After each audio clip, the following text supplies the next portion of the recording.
আসসালামু আলাইকুম বন্ধুরা, বাঙালি কন্যা চ্যানেলের আরেকটি মিষ্টি ব্লগে তোমাদের অনেক অনেক স্বাগত।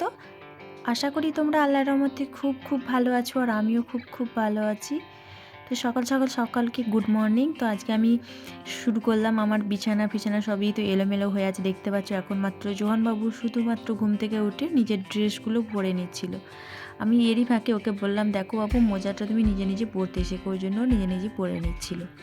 আর এখন তো আমার ঘরটা দেখতেই পাচ্ছ এলোমেলো হয়ে আছে, তো সেইগুলোকে এখন আমাকে ঠিক করে নিতে হবে, তাই না? তবে তোমাদেরকে একটা কথা বলি, জানো তো, আমি যদি তোমার জন্য এক হই বা তুমি যদি আমার জন্য এক হও, তো আমি তোমার জন্য দুই হব, তাই না? আমি যদি সারাদিন সমস্ত কিছু করার পরে যখন শরীরটা অসুস্থ হয়ে যাবে, তখন যদি আমাকে কেউ এসে জিজ্ঞাসা করে তোমার শরীরে কি হলো বা তুমি খেয়েছো, তাহলেও কিন্তু আমার ভিতরটা কিন্তু ঠান্ডা হবে, তাই না? এটা কিন্তু সকলের ক্ষেত্রে হয়, শুধু আমার নয়। যদি কেউ না সেটা জিজ্ঞেস করে, তাহলে কিন্তু মনে মনে খুব কষ্ট পাওয়া হয়। মানে সকলের জন্য সব কিছু করব, কিন্তু তারপরেও তোমার যখন অসহায়তা, মানে অসুস্থতার সময় যদি কেউ জিজ্ঞাসা না করে যে তোমার কি হয়েছে বা তুমি কি করছো বা তুমি খেয়েছো নাকি, তাহলে কিন্তু খুবই কষ্ট হয়।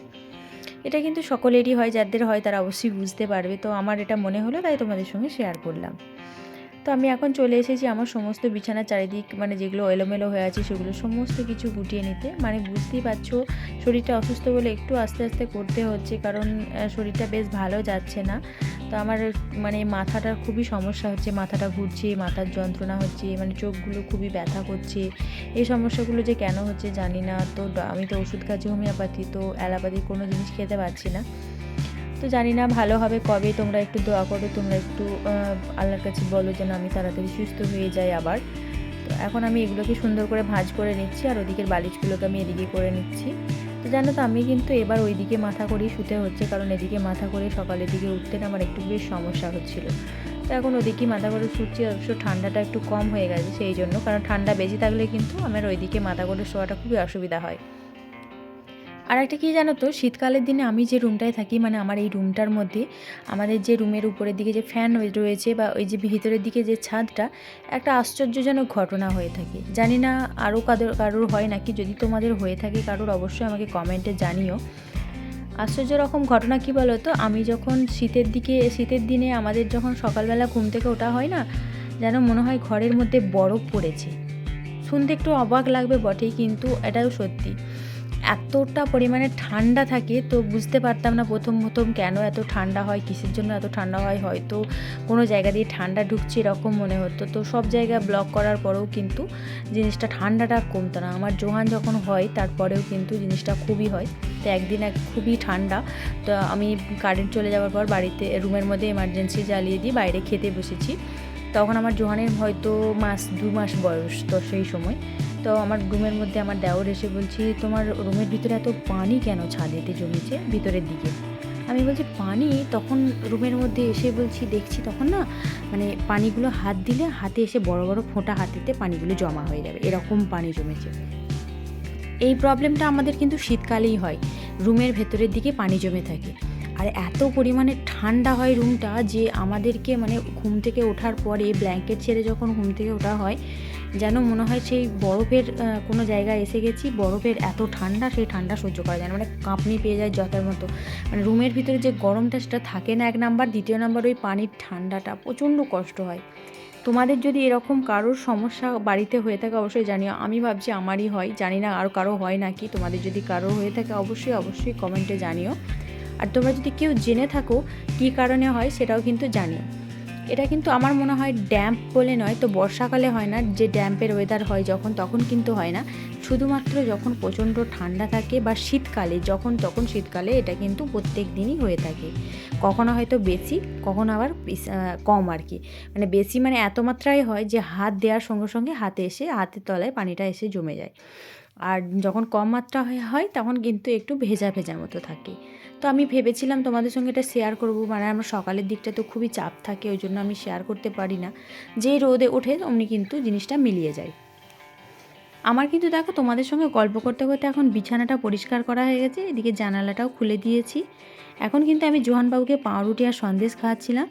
দেখো মুখে পুড়ে আর পানি দিয়ে খাচ্ছে, বলছে আমাকে না পানি না দিলে আমার গলায় লাগছে, এই জন্য পানি দিয়ে খাচ্ছে। তো সন্দেশ ছিল আর পাউরুটি দিয়ে খাওয়াচ্ছিলাম। তো ওর সন্দেশ আর পাউরুটি ওর ছোটো পাপা এনেছিল।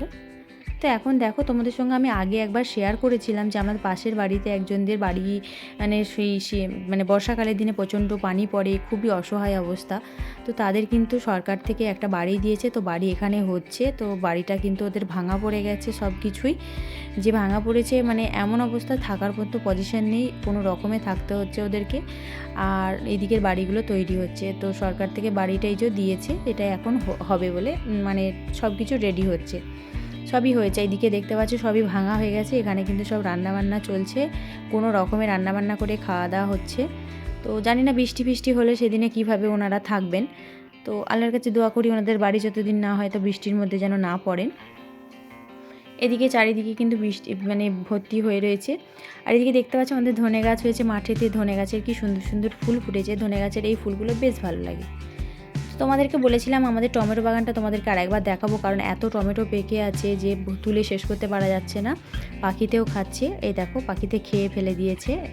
আর এই রকম লাল লাল টমেটোগুলো পাখিতে খেয়ে নিচ্ছে। আর প্রত্যেক দিন 3 বস্তা 4 বস্তা করে প্রত্যেক দিন আমাদের তোলা হচ্ছে, আর প্রচণ্ড পেকে যাচ্ছে তাড়াতাড়ি। আর এখন অবশ্য টমেটোর দামটাও একটু কম, আর তা হয়েওছে প্রচুরই। আর আমি তোমাদেরকে এটা দেখানোর জন্যই কিন্তু আমি স্পেশাল করে আমার টমেটো বাগানে আবার আসা হলো। আর গাছগুলো কিন্তু খুব সুন্দর হয়ে রয়েছে, এখন আর না বাঁধার কারণে কিন্তু কিছু কিছু গাছ আবার একটু হিলে যাচ্ছে। তো একটা একটা গাছ কত বড় দেখতে পাচ্ছ, অনেক উঁচুতে গাছ হয়ে গেছে।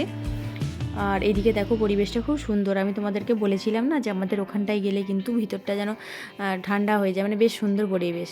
আর এই দেখো আমাদের শিম বাগান, মানে 2টো শিমের গাছে এত শিম হয়েছে যে বাইরে বাড়ির গ্রামের লোক পাড়া প্রতিবেশী সবাই খেয়ে কিন্তু আলা এই শিম খেয়ে। তখন আমি চলে এসেছি বাড়িতে, এসে আমার দেখতে পাচ্ছ কাজগুলো সবই পড়েছিল, শুধু তোমাদেরকে দেখানোর জন্য আমি একটু বেরিয়েছিলাম। এখানে কিন্তু অনেক বাসন কোসন সবই পড়ে রয়েছে, সেগুলো কিন্তু আমাকে সুন্দর করে ধোয়া মাজা করে নিতে হবে এখন। আমার শ্বশুরবাড়িতে এই সমস্ত কাজ করেই আমার দিন কেটে যায়। তবে একটা কথা বলি, আমার কাজগুলো যদি সহজই হতো তাহলে কিন্তু সেই কাজগুলো সকলেই কিন্তু করতে পারতো। এই কাজগুলো কিন্তু যেগুলো আমি করে থাকি সেগুলো কিন্তু কঠিন, তাই সবার পক্ষে সেই কাজটা করা সম্ভব হয় না, একমাত্র আমি ছাড়া। আমার যে কাজগুলো আমি সেগুলো কিন্তু আমি নিজে নিজেই করে থাকি। এখানে আমি কিন্তু আমার যে পেতেগুলো ছিল, মানে আমি এগুলো কিন্তু সবজি ধুয়ে রাখার পরে কিন্তু আমি এগুলোকে কিন্তু আবার সুন্দর করে সাবান দিয়ে ভালো করে ধুয়ে তারপরে আমি সরিয়ে দিই, কারণ আমি সবজি ধোয়ার পরে আমিও সেই পেতেগুলোকে রোদে শুকাতে পারি না, আমার একটু কেমন অসুবিধা হয়। তো আমার জানি না, এটা ব্যাড হ্যাবিট বলতে পারো। তো আমি এখন সুন্দর করে এগুলোকে ধোয়া মাজা করে নিচ্ছি। আর আমার শরীরটা একটু অসুস্থতার কারণে আমার কিন্তু সব কাজগুলো একটু আস্তে করতে হচ্ছে, কারণ আমার ভালোই লাগছে না যে আমি কীভাবে কাজগুলো সংসারের করে তারপরে ছেলেকে সামলাবো, তার উপরে তোমাদের সঙ্গে একটু সময় কাটাবো, এসবগুলো কিন্তু আর ভালোই লাগছে না। তবু কিন্তু তোমরাও আমার ফ্যামিলি, আমি যেমন এই ফ্যামিলিকে টাইম দিচ্ছি, তো এই ফ্যামিলিকেও একটু টাইম দেওয়া অবশ্যই জরুরি, তাই না? তো সেই জন্য আমাকে এখন কিন্তু সমস্ত বাসন কোসনগুলো ভালো করে পরিষ্কার করে নিতে হচ্ছে এখন। আর এদিকে দেখতে পাচ্ছ আমি তো রান্নার পরেই জানো যে সমস্ত বাসন কোসনগুলো হয় রান্নার, মানে আমাদের উনুনে রান্নার পরে যে কালি হয়ে থাকে সেগুলোকে কিন্তু আমরা ধোয়া মাজা করে রেখে দিই। তো সেগুলো আমরা গোসলের আগেই করে নিই, তো সেগুলো এখন করে নিচ্ছি। আর এই কালি দেখতে পাচ্ছ যে প্রলেপটা দেওয়া থাকে, তারপরে যেই প্রলেপটা কিন্তু পানি দিয়ে তুলে দেওয়া হয়, তারপরে কিন্তু হাঁড়িগুলো একদম চকচকে হয়ে যায়, মানে পুরো নতুন হাঁড়ির মতো সাদা হয়ে যায়। তো এগুলি কিন্তু আমরা একটু প্রলেপ দিয়ে সমস্ত হাঁড়িকুড়িগুলো কিন্তু ব্যবহার করে থাকি। তো যারা যারা আমাদের মতো উনুনে রান্না করো যখন প্রলেপ দিয়ে ব্যবহার করো, অবশ্যই কমেন্টে জানাও। আজকে কিন্তু শুধুমাত্র আমার যে সংসারের কাজ করার পরই যে শেষ সেটা কিন্তু নয়, আজকে কিন্তু আমার একটু বেরোতেও হবে। তো একটা কাজ আছে, সেই জন্য আমাকে বেরোতে হবে। তো তার জন্য আমাকে কিন্তু তাড়াতাড়ি কাজগুলোকে একটু সেরে নিতে হবে। এখন অতটাও কিন্তু দেরি হয়ে যায়নি, তো আমাকে 12টার আগে বেরোতে হবে, এখন বাজে 10:30। তাই সকাল সকাল করে আমি চেষ্টা করছি একটু কাজগুলোকে করে নেওয়ার। তো বেরোনোর জন্য কিন্তু আমাদের 2-3জনকেই বেরোতে হবে সঙ্গে, মানে আমি, আমার ছোটো দেওর আছে আজকে, কারণ ছুটি আছে ওর, আর আমার ছেলে, 3জনই বেরোবো। তো আমাদেরকে নামিয়ে দিয়ে চলে আসবো, কারণ আজকে হচ্ছে জোহানবাবুর স্কুল পিকনিক আছে। তো স্কুল পিকনিকে ওকে নিয়ে যেতে হবে একটু, তো ওখানে ওর খাওয়া দাওয়ার ব্যবস্থা আছে, সবই আছে। তো আমার শরীর যতই খারাপ হোক, কারণ স্কুলের এই জায়গাগুলোকে না নিয়ে গেলে ও কিন্তু কিছু শিখবে না। ওখানে সবার সঙ্গে মেলামেশা, আনন্দ উপভোগ করবে, সব কিছুই হবে, তাই না? আর ও একটু সকলের সঙ্গে মিশতে বেশ পছন্দ করে, সকলের সঙ্গে থাকবে, খেলাধুলা করবে, একটু হাসি মজা ঠাট্টা ইয়ার্কি করবো, এটা কিন্তু বেশ পছন্দ করে। তাই আমি চাই আমার ছেলে যেটাতে বেশি খুশি থাকে সেটাতেই আমি করার, যেহেতু মায়েরা কিন্তু সকল মায়েরাই কিন্তু এটাই চেয়ে থাকে। তো আমি এখন বাসন কোসনগুলো তোমাদের সঙ্গে আড্ডা দিতে দিতে ভালো করে ধুয়ে নিয়ে কিন্তু আমার যে যাবতীয় কাজগুলো আছে সেগুলো কিন্তু করে নেব। আমি আমার বাচ্চাকে সবসময় শেখাই কারোর সাথে কখনো খারাপ ব্যবহার করো না, কারণ মৃত্যুর আগে পর্যন্ত হয়তো তাকে আর খুঁজে পাবে না।